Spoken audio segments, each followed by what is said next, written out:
All right. Hello, everyone, and welcome to Home Buying 101 with SF Fire Credit Union.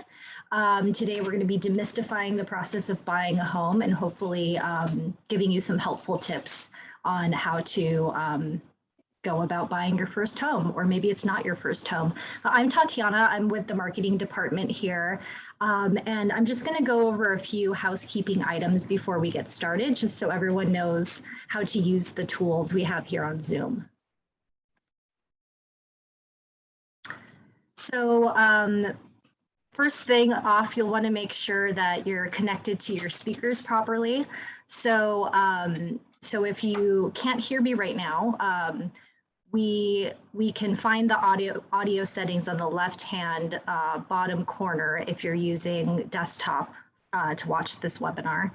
And then also, if you're having trouble seeing the presentation, you can go ahead and zoom in up top in the center here. If you're on a phone or a tablet, you can use the controls at the bottom there, or I'm sorry, at the top left side, and then at the bottom to communicate with us, which I'll go over shortly. So during the presentation, we welcome questions. We will have a Q&A portion at the very end of the presentation. But if you do have a question, feel free to click on the Q&A button at the bottom and submit your question, and we'll either get to it during the presentation or, like I said, afterwards, or we might even respond to you directly. So again, if it turns out we don't have much time at the end, we want to make sure everyone's questions are answered. So what we'll do is we'll reach out to you via email and make sure that you have the answers to your questions. That being said, I'm going to go ahead and turn it over to Jeff Hudson, who is our AVP of Real Estate Sales, and take it away, Jeff. Thank you.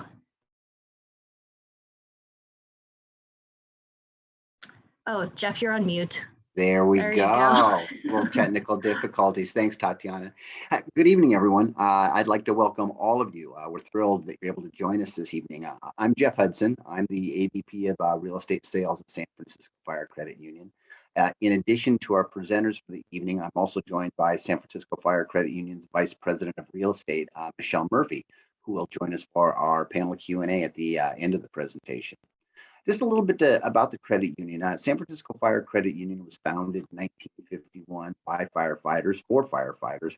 However, in that time, the credit union has grown over the years, and now we're focused not only on the needs of firefighters, but of the entire community. One of the things that we realize is there are many home lenders out there, and it can sometimes seem bewildering to understand the differences between one lender and another, other than who's just offering the lowest interest rate. So a couple interesting things to know about San Francisco Fire Credit Union is that we're local. The entire team that works on your loan is local, and that means that we understand many of the unique aspects associated with owning a home in the Bay Area. Another thing to understand is we're also a portfolio lender, which gives us a degree of flexibilities that other lenders just don't have. Our goal for the evening is to hopefully inform everyone of some key elements, both purchasing and financing a home, so you're as prepared as possible for the home buyer process. In a moment, I'm going to turn the presentation over to our presenters for the evening. However, we'd like to kick things off with a poll question. So I'll turn it over to Tatiana. Yes, we'd like to get to know everyone on the call a little bit better. So I'm going to go ahead and launch this poll. There are 3 questions to begin with. So feel free to input your answer. So the first question is, are you a first-time home buyer? The second question is, if you are looking for a home, how are you looking? And then lastly, in which county are you hoping to buy a home? So take a moment and go ahead and fill that out.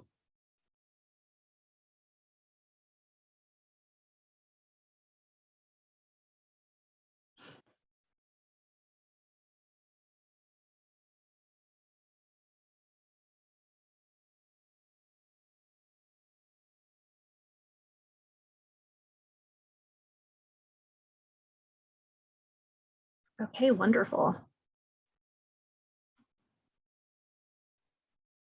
So it looks like majority of you are first-time home buyers, and you're looking on other/Zillow, which I know Zillow is very popular, and then Redfin. Realtor.com is also on there. And then in which county are you hoping to buy your home? So it looks like we have a lot of folks looking in Alameda County. So that's good to know. So thanks everyone for sharing that with us. So we'll go ahead and pass it along to Grady Nguyen, who is one of our loan officers here.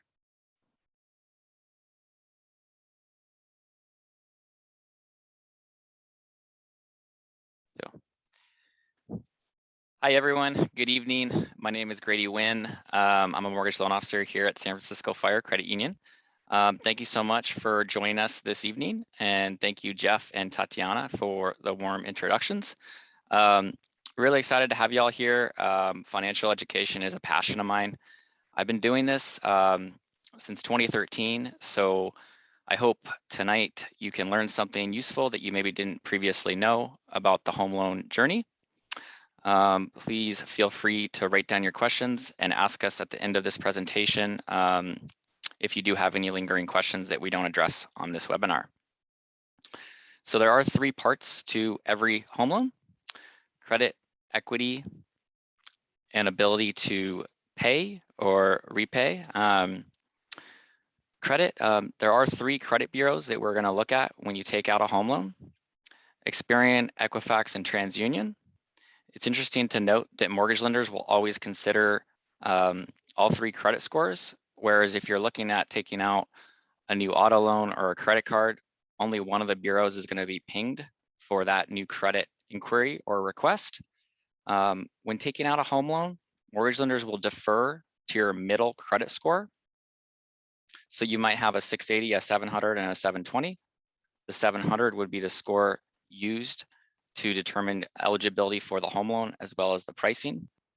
In the circumstance where you're applying for a home loan with a partner or a family member, we're going to go off the lower of the 2 middle scores.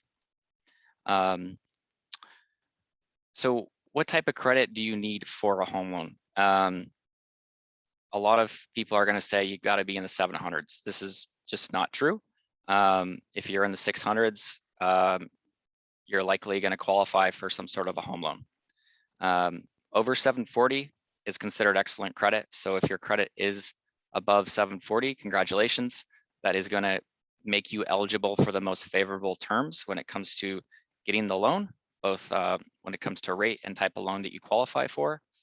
From 700 to 739, this is also considered good credit, and really isn't much.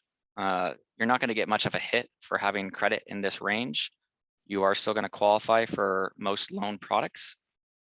If your credit is in the 600s, this is going to limit you a little bit in terms of the home loans that you qualify for. But again, don't beat yourself up over this. This is something that we can work with and both coach you to improve your credit and also look at qualifying you for a home loan at the same time. So definitely don't count yourself out of the race if that is where your credit is. When you think about equity, when you purchase a home, an equity is your investment at the time of the purchase. So if, for example, you put 20% down, then you instantly have 20% equity in your home. Now, equity is a fluid concept and is going to change over time. So for example, assuming the market continues to appreciate and this remains a high demand area, your equity is going to increase naturally year over year. As well, your equity is tied to the debt that you carry. So as you pay down the loan, you're increasing your equity every mortgage payment you make.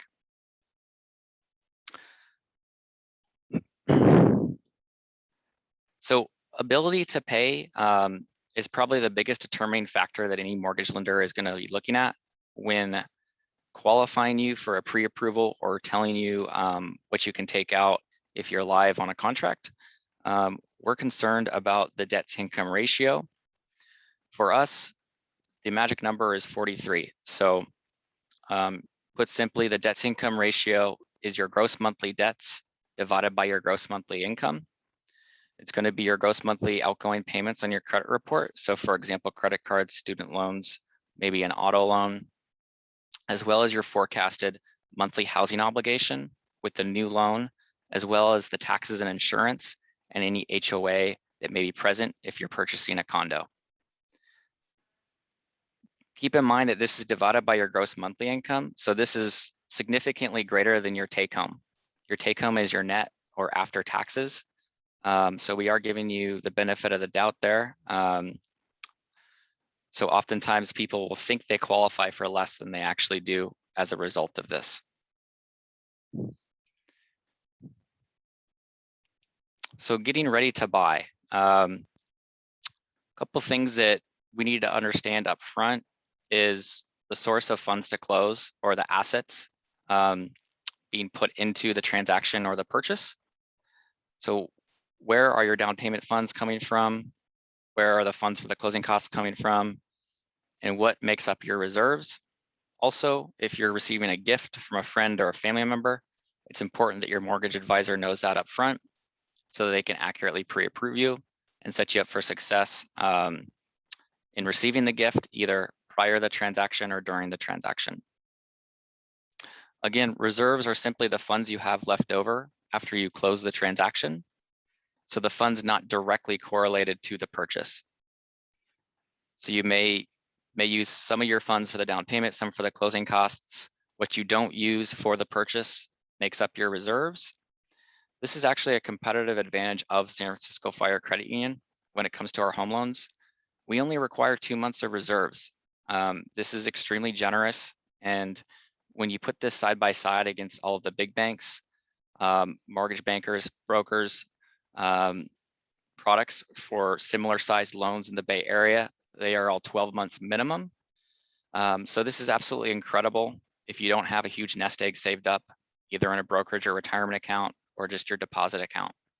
Definitely keep that in mind, that if you don't have a lot saved up, you're definitely not out of the equation or out of the running for being in a position to purchase a home.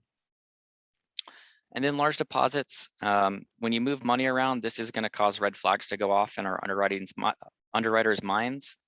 They want to understand where all the funds came from, which is why we're going to ask for 2 months of bank statements for every fund being used in the transaction, whether into the transaction or for reserves.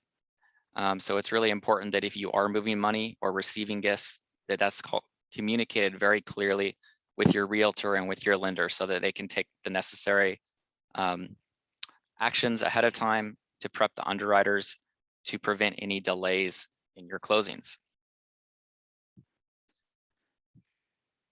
So another competitive advantage of San Francisco Fire is we do offer loans in the Bay Area with as little as 5% down. When you put less than 20% down, mortgage insurance is going to be required. What mortgage insurance is you could look at it twofold. It covers the lender. It's a security blanket for us because we're giving what's deemed a riskier loan by requiring you to not put 20% down. So you've got a little less skin in the game. This is advantageous in high cost areas like the Bay Area and like Los Angeles, because you don't have to use all of your funds for this transaction. And then it's a tool to you as well. It's going to enable you more loan strategies that we're going to review in greater detail in the pre-approval process, and then also once you have an offer accepted. So it's an enabler to an additional selection of mortgage loan products that you would not otherwise have available outside of San Francisco Fire Credit Union.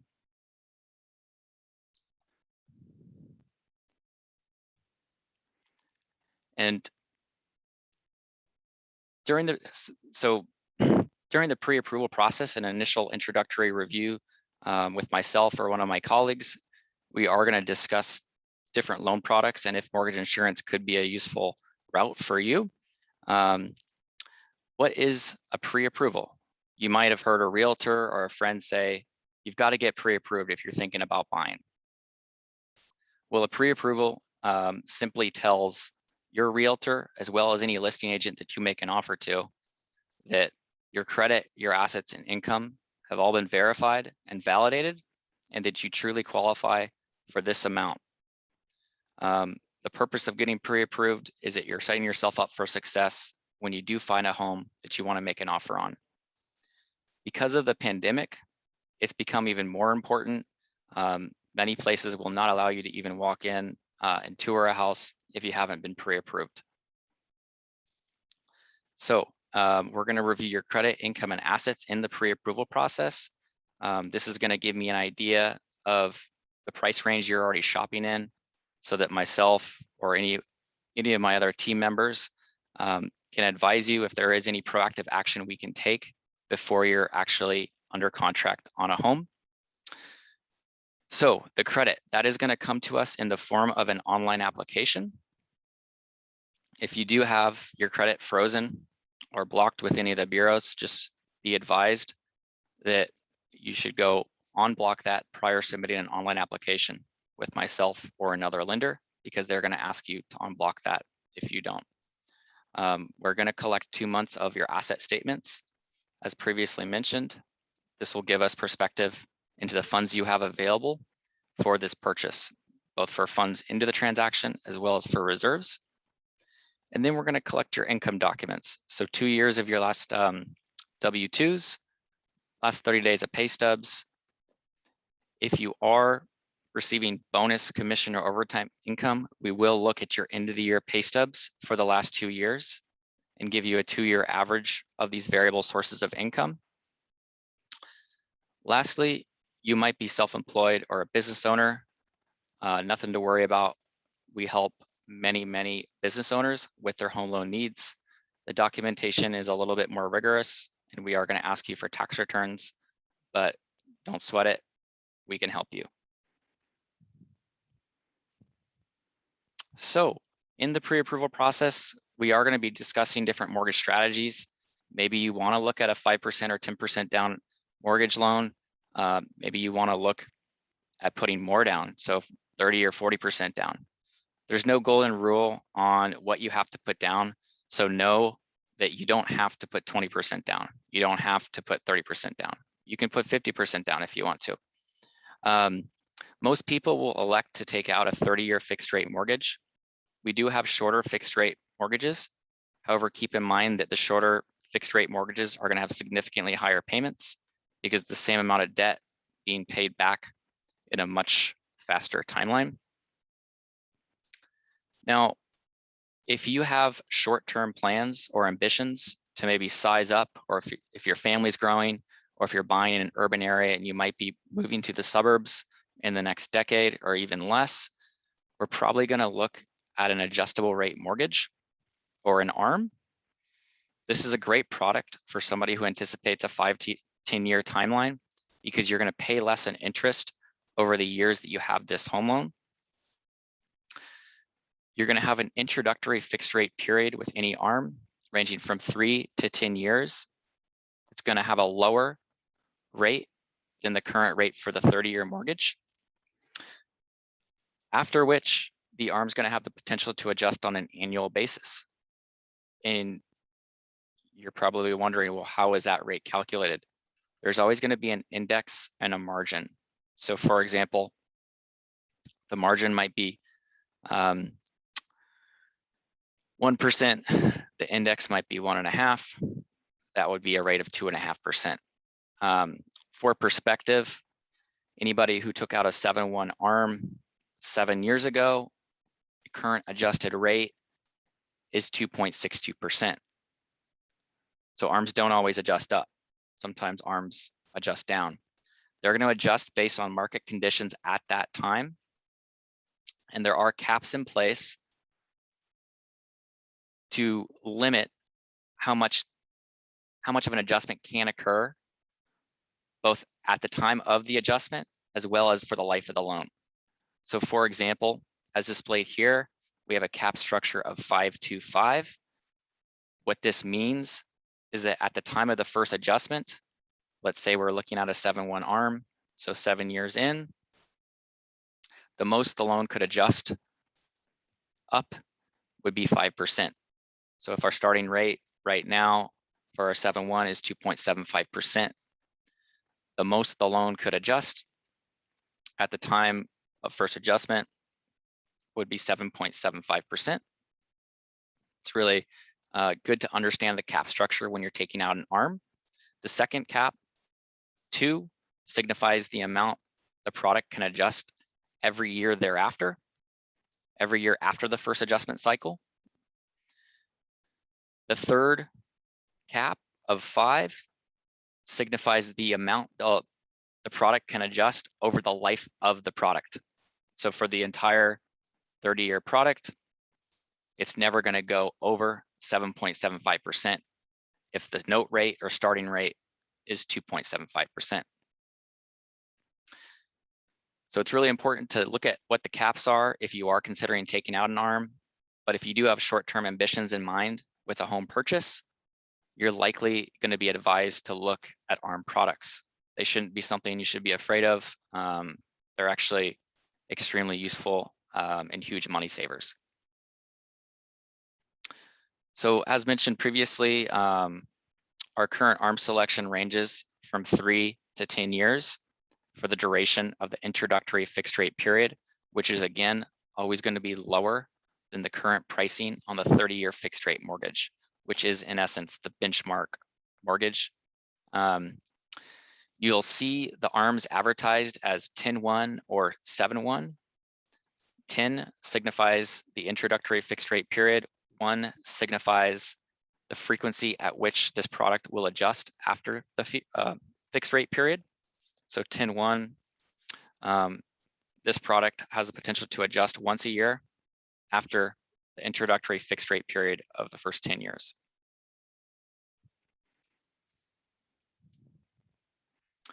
All right, so you've been pre-approved. It's time to start shopping. You're gonna be introduced to David Juarez shortly. David is an amazing local realtor who I'd highly encourage you to get in touch with after this presentation. If you're looking at taking a peek at a few properties this weekend, he's very knowledgeable in what he does, and he's gonna speak a little bit in just a second. Great. All right, well, before that, we have another poll question for everyone. So the next question, which I will launch right now, is how soon would you like to be in your new home? So go ahead and let us know.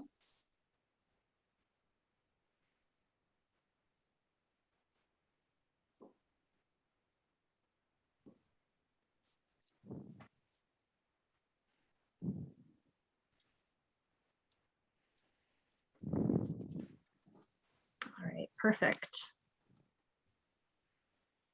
So how soon would you like to be in your new home? It looks like 9+ months from now. And then in second place, we have 1 to 3 months. So we have quite a range here. All right. So with that, David, it's all you.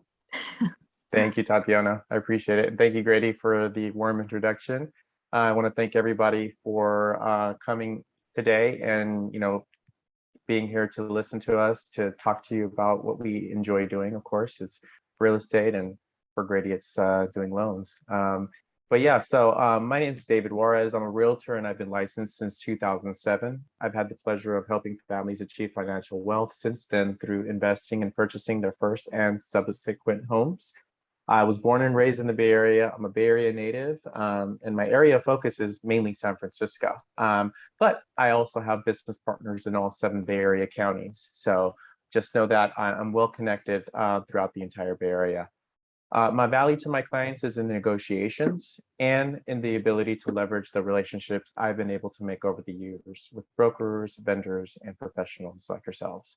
I joined the Level Up Group, which is my team, in 2019 because of its close community connections, stellar client relationships, as well as its reputation and position in the market.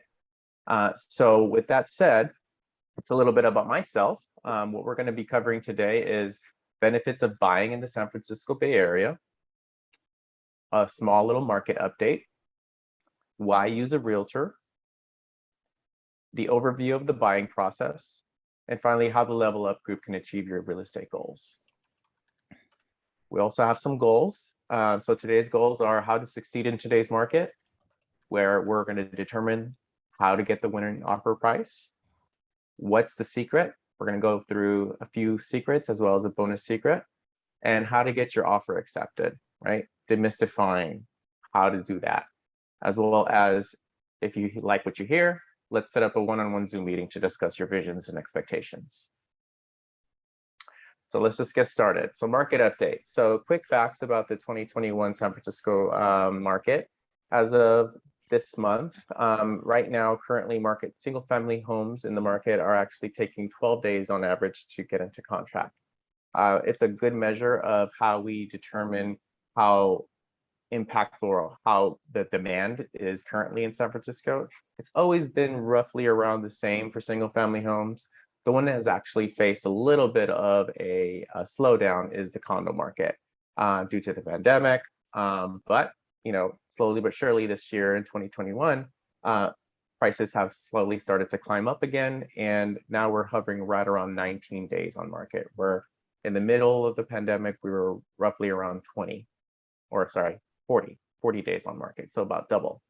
So that tells you that buyer confidence is coming back. And therefore condos are actually getting into contract rather quickly. And then finally, average monthly appreciation on any type of property in San Francisco for this year is about 1%.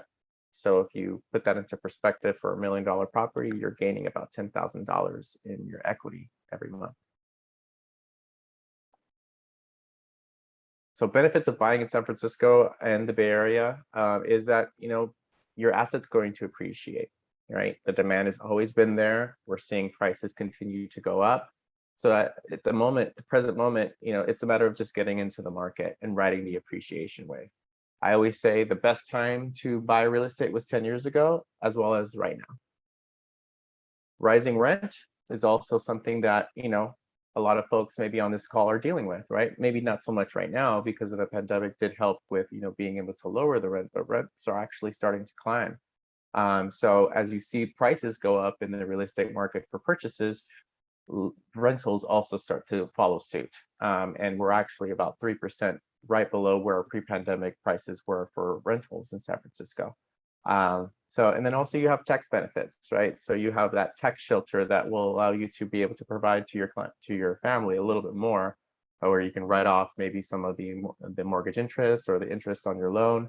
And it's just helpful to be able to say that you can write something off of your taxes, as well as personal happiness, right? So there's a found happiness regarding ownership and owning a home. So it's just a matter of getting in, and after you own that home for a while, you're going to feel very, very great about it.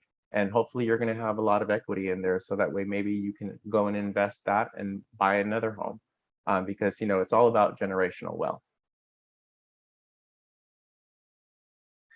This is just a brief glimpse of kind of like the process of what you're going to face when you're actually looking for a property. So initially, the first box you see is you want to select an agent because everything after is something that you always want to have to fall back on somebody who can provide you with feedback.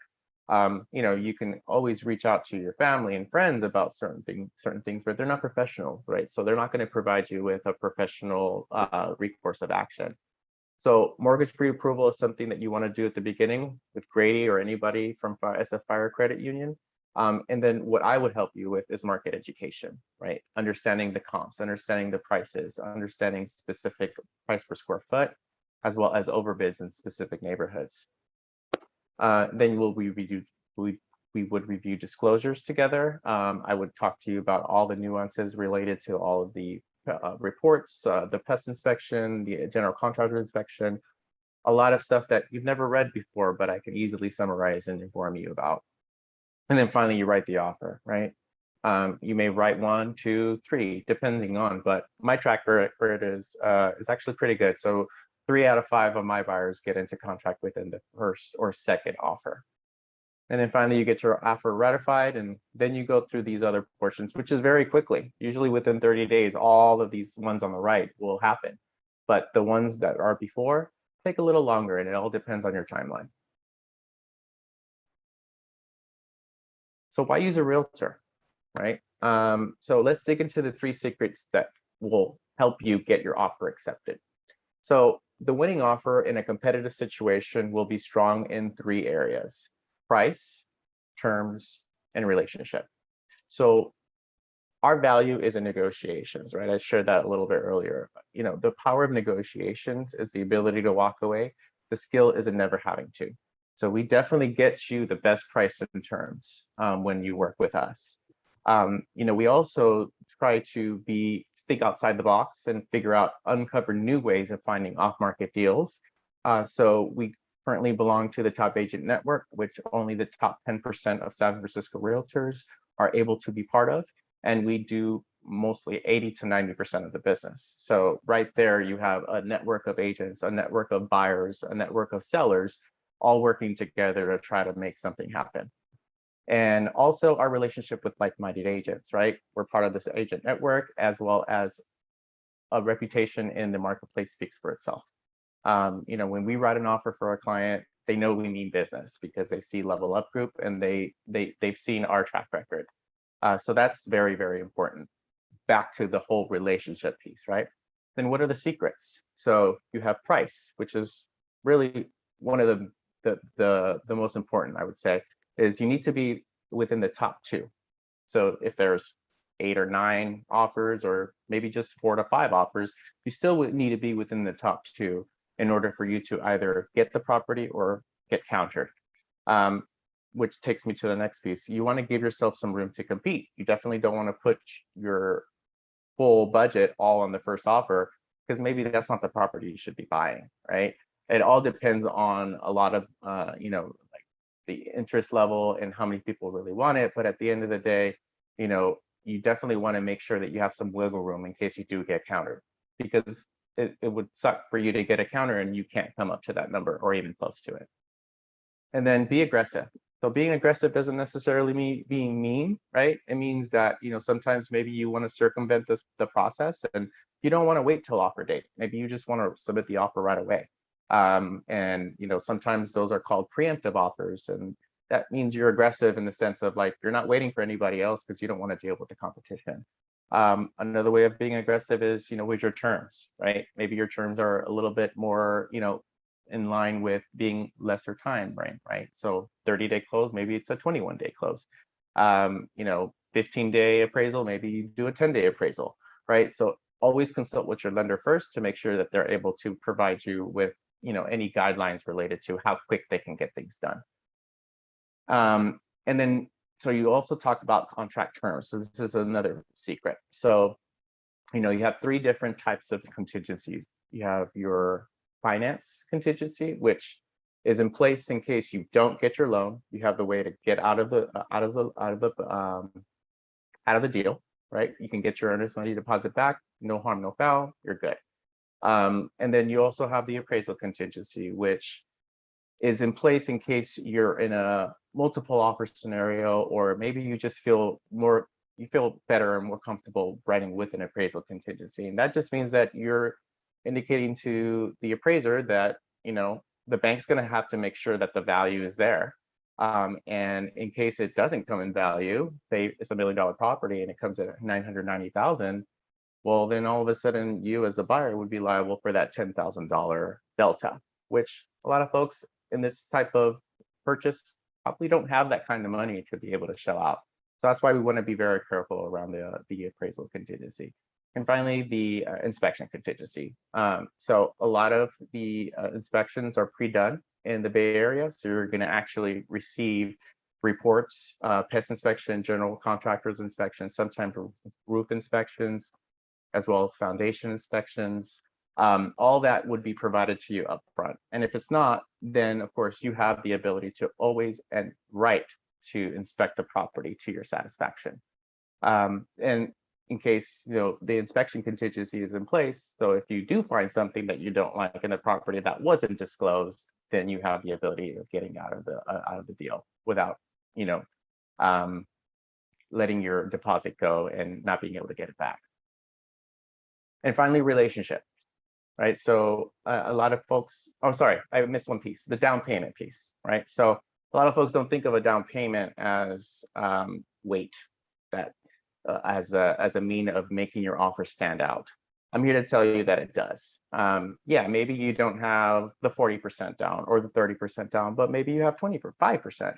A lot of times when you're in a multiple offer scenario, you know, say for instance, I'm the seller and I get 2 offers, both at $1 million, but one of them has a contingency in place and the other one doesn't, right? Or, you know, that's where it gets to be a problem, right? Because then the seller is going to most likely accept the offer that has a higher down payment or has no contingencies in place. So you always got to keep in mind, you know, what's going to make your offer stand out. But that's what you have me and my team to help you throughout the way.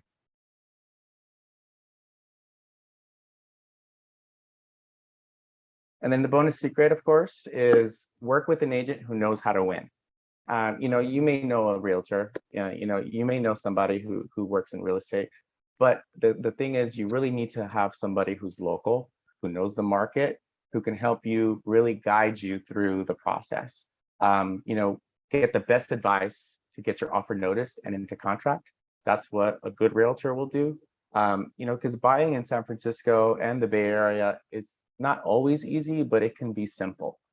So having a great agent on your side to guide you throughout the way is really one of the best secrets that most folks don't think about. The right strategy equals winning price, excellent terms, and knowing how to leverage your relationships. And at the end, what happens is you get to own a piece of this beautiful city or surrounding areas. So just a little bit about Level Up Group. So Level Up Group is a community, a state of mind, and a way of life. Our mission is to help people reach new levels of personal and financial prosperity. So just some, you know, milestones that I'd like to share with you guys. So over the years that the Level Up Group has been formed, we've been able to attain $50 million worth of sales over the span of 7 years. 600 plus families helped. Just this year, $190 million of volume, and the year's not over yet. We still have 3 months left. We're top 5 of San Francisco real estate teams based on transactions, within the top 1% of San Francisco realtors, and our reputation, right? We have a great reputation in the marketplace. We have vast knowledge of San Francisco and surrounding counties. And of course, not a lot of teams and agents can say that they can cover the entire 7 counties of the Bay Area, which the Level Up Group can. And then finally, skilled negotiators, right? There's one thing that I told you earlier is the value in the negotiation is the ability to walk away. So that's really what we're here for, to negotiate for you, to help you attain that purchase that you really, really want. So if you're looking to buy, sell, or invest in real estate, just know you have a highly capable team behind you, rooting for you every step of the way. And I think we're going to have a question and answer piece, but if you guys have any questions that, you know, maybe doesn't get on there, here's my email address. Feel free to email me and we can talk.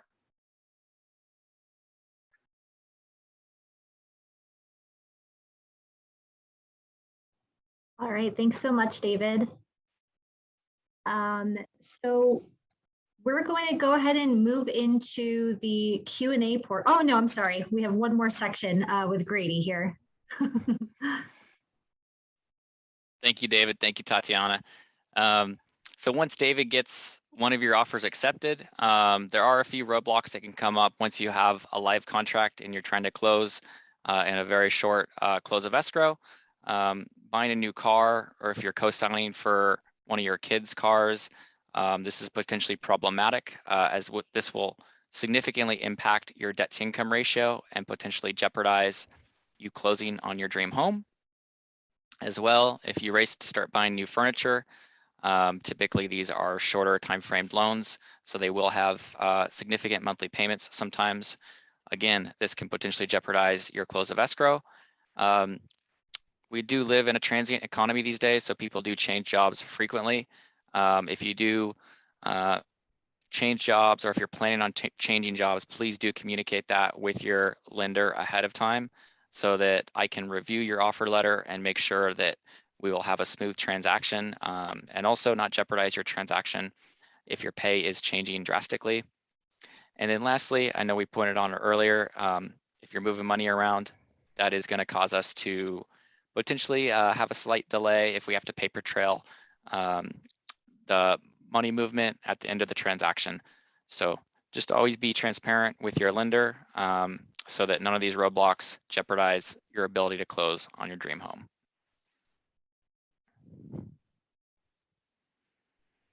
And thank you so much, everyone. Super appreciate everybody joining us this evening. Definitely gonna open it up to questions now. And I think Jeff and Michelle will be fielding some of your questions. Yes, and so we do have a few. So the first one that we have here is, should I wait for the very lowest rate to lock my interest rate? And maybe you guys can talk a little bit about how someone could do an interest rate lock. Grady, would you like to take that question? Yeah, I'm happy to answer that. So that's a great question. Mortgage rates change daily, sometimes multiple times a day. It's interesting to note that you might get pre-approved today, so end of September, but you might not close on a property until January. So rates could be different come January. You're actually not eligible to lock an interest rate until you have an offer accepted. So at that point in time, your lender, myself, I would give you the opportunity to lock the rate. Typically, my advice is once you're under contract, I'm not a gambler. I like to lock in the rate. But if we've recently seen a couple of rate hikes in the last couple of weeks, I might advise somebody to float the rate. Okay, awesome. Another question we just got was, does SF Fire Credit Union require 20% down in order to not pay for mortgage insurance, or was it 5%? Grady, would you like to take that one as well? That's a good one. Yeah, so that's a great question. Mortgage insurance will always be applicable if you put less than 20% down. It is interesting to note that mortgage insurance rates change. So if you put 15% down, you're going to be paying a smaller monthly mortgage insurance premium than if you put 5% down. Grady, I'd like to add to that as well. And I know you touched on it. This is Michelle, everyone. Grady, I know you touched on it during your presentation as well, but one of the things that I would like to make sure that that the audience hears is that mortgage insurance is not as scary as it is maybe our parents or grandparents had talked about previously. There's different types of mortgage insurance. There's the federally backed mortgage insurance and private mortgage insurance. And even with private mortgage insurance, there's quite a big difference in the rates that are available. As Grady was mentioning, depending on how much you put down, that can tier up or down. But also credit unions have negotiated rates, and often our mortgage insurance rates are cheaper than you would find with an exterior or big bank lender, for example. And one of the things that people fear when they hear about mortgage insurance, it's this big payment that's going to be attached to their mortgage forever. And that's not really the case. With private mortgage insurance, once the property appreciates to a point that can drop off, it does go away. You don't necessarily have to refinance to get out of that loan, like you would with a federally insured loan. So there's a lot of great opportunities to get into a property with a little bit of money down, as little as 5% of your own funds. Not have to have a huge down payment, utilize the mortgage insurance, and then that goes away after a period of time, and then you can keep your low interest rate locked loan that you got in and you purchased the home with.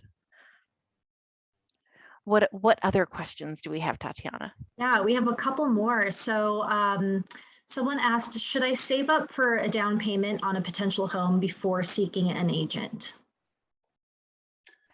That sounds like a question for David. David, would you like to handle that one?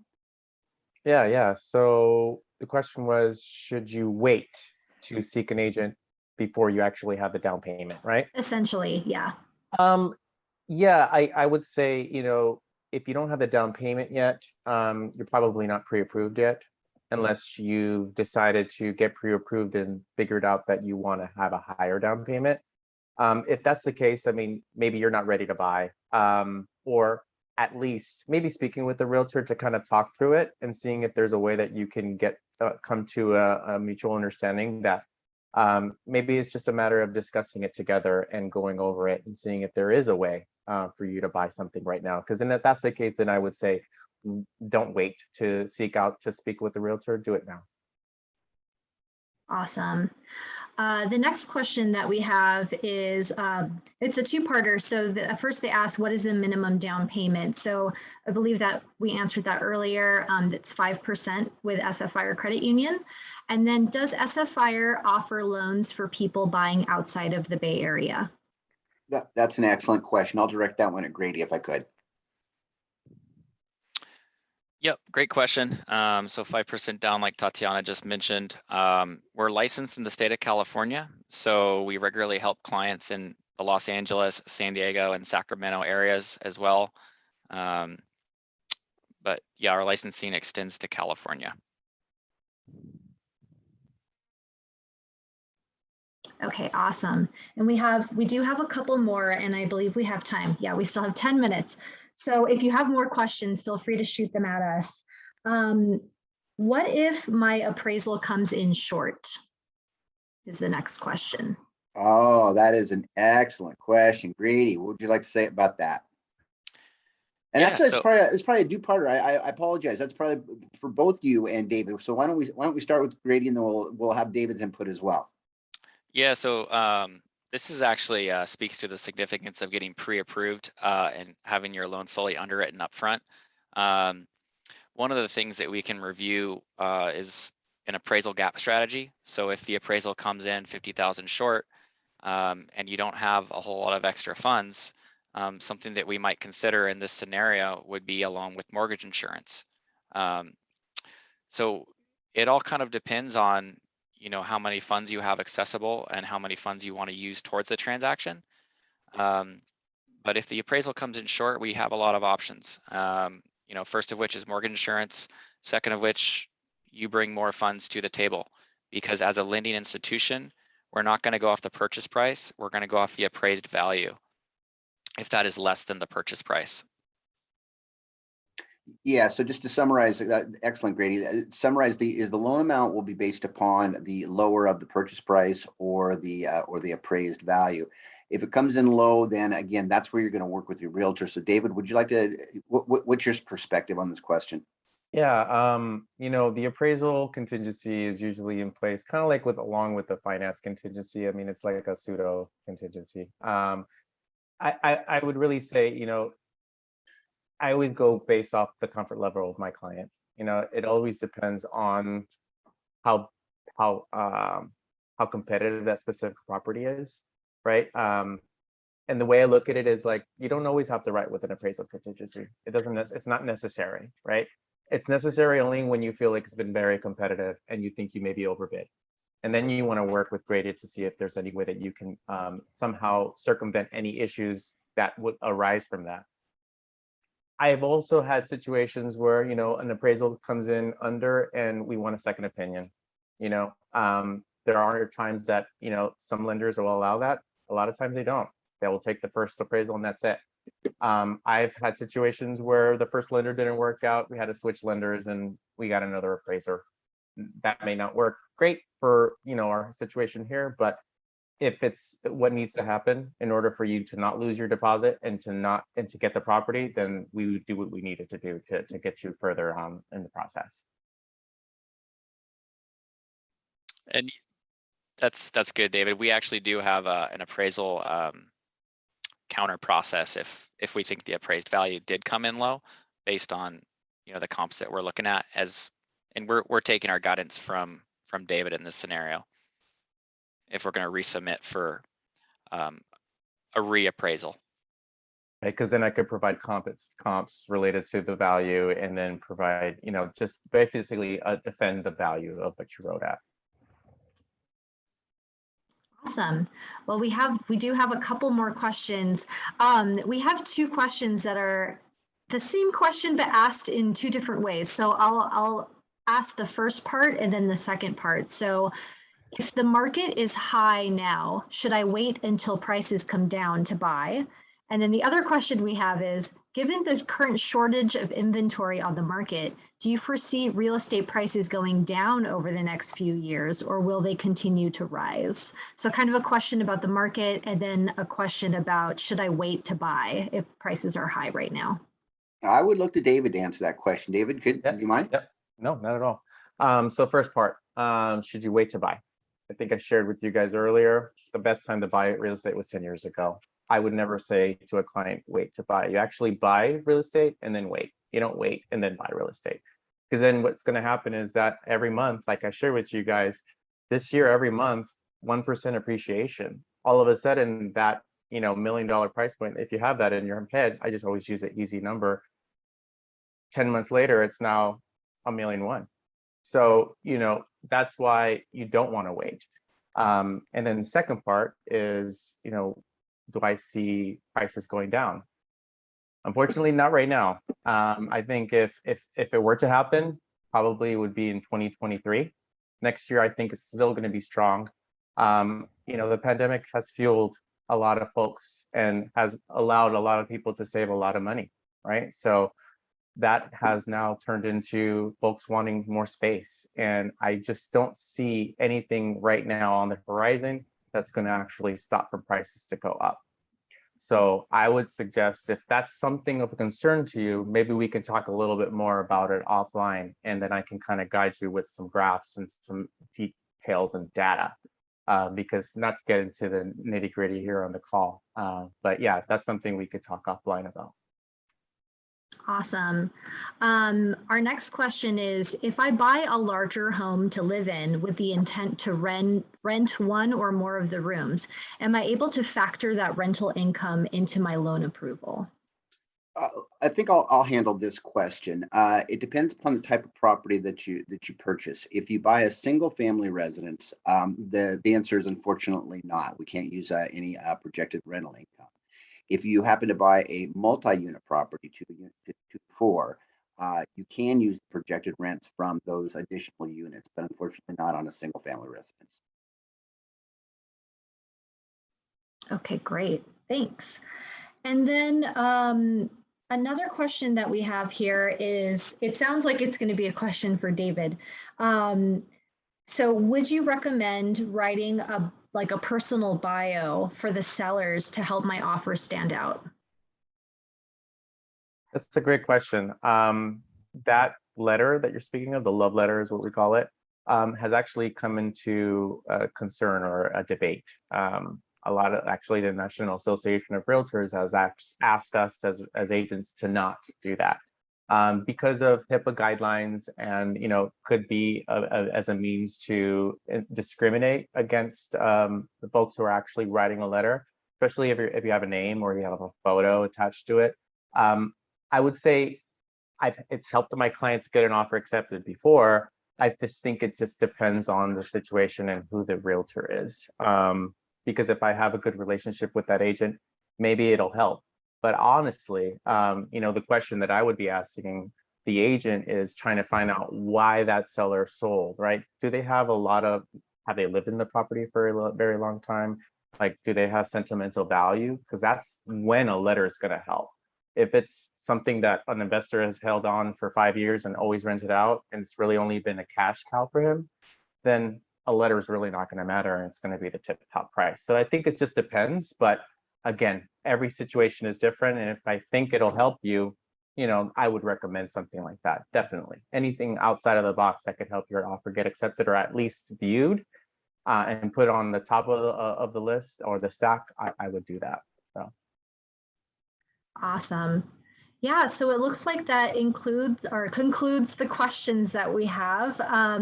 But if anyone on the call has any other questions or anyone viewing this webinar on our website who is not a part of this webinar, feel free to shoot us an email at realestate@sfircu.org. And then David's information is earlier in the deck, or you can give us a call and we can, get started with helping you start your home buying journey.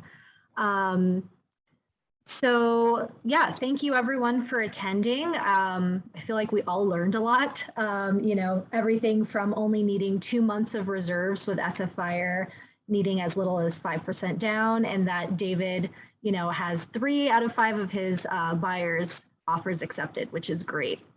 So thank you again. It was a pleasure to be with everyone tonight, and thank you so much to all of our panelists. And yeah, we'll hope to talk to you all soon. Thank you so much.